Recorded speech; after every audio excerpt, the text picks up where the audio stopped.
ওই দেখো ওই দেখো, সাপ সাপ এ বিড়ালের গায়ে পুরো কিভাবে পেঁচিয়ে ধরেছে দেখো।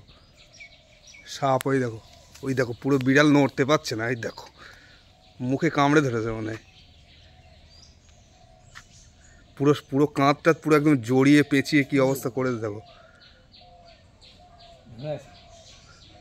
ঢোঁড়ার সাপ, ওই তো সাপ, এই দেখেন এসে বিড়ালের পুরো গায়ে জড়িয়ে গলা ফলা পেঁচ দিয়ে যেভাবে ধরেছে, বিড়াল নড়তে পারছে না। ভয়ঙ্কর জিনিস পুরো, বিড়াল মরে যাবে কিন্তু। ওই ছেড়ে দিয়েছে এবারে, ওই এখনো লেজ গলায় জড়িয়ে রেখেছে কিন্তু।